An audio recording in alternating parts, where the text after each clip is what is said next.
I think we need to return back to the core issues in this campaign.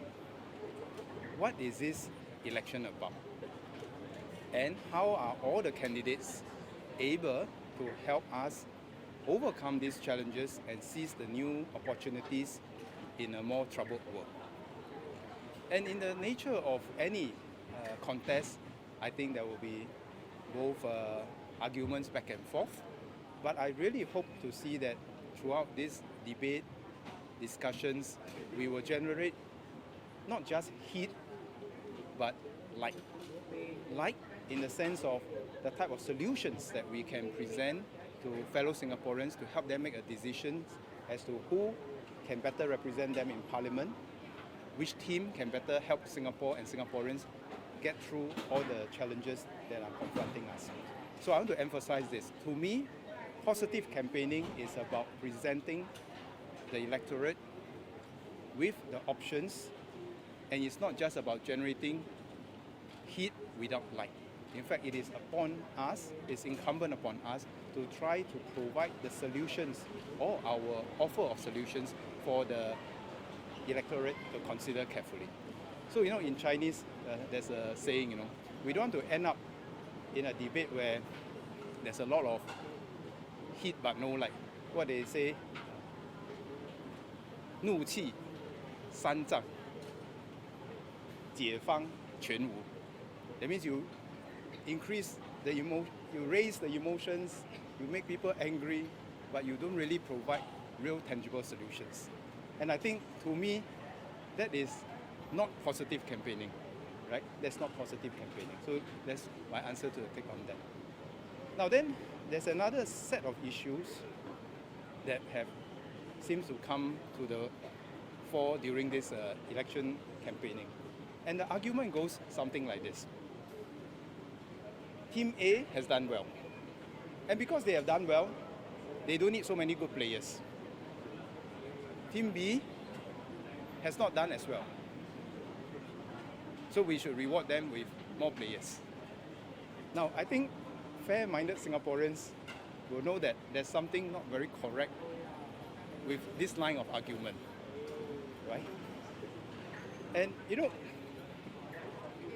I have been in public service for more than 30 years, since my time in the uniformed service, then to political service.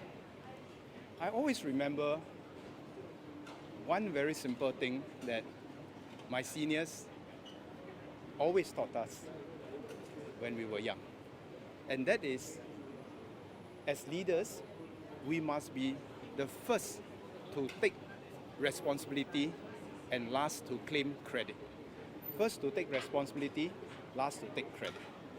And I find it rather amusing to hear some of this during the debate that display the exact opposite of this. That sometimes, when some people did not do anything and we have a good outcome, they claim that, oh, I contributed by not objecting. Then sometimes, when the good outcomes come about and they have said something, but whatever they say is actually not in line with what was done eventually, and then they claim that, oh, this outcome is due to my contribution. So I find it a bit puzzling. So in the first instance, like for example, whether is it COVID or getting ourselves out of the current situation where there are tariffs increasing around the world, then we have people claiming that this is my credit because I did not do anything to object. Then when it comes to other ideas, like for example, the progressive wage model, people say that this is minimum wage. But actually, if we understand this, the ideas, the rationale behind is quite different. It's just like now we have the job seeker support scheme, and people try to claim that it's their credit because this is unemployment insurance. Again, if we look at the details, we look at the rationale behind this, they are actually quite different. So I think there's a role for constructive opposition in any healthy democracy. And I think Singaporeans want to see that. But I think we should all be humble and try not to claim more than what is due. But as candidates aspiring to be political leaders in Singapore, I hope we really remember that we must always be the first to take responsibility and the last to claim credit.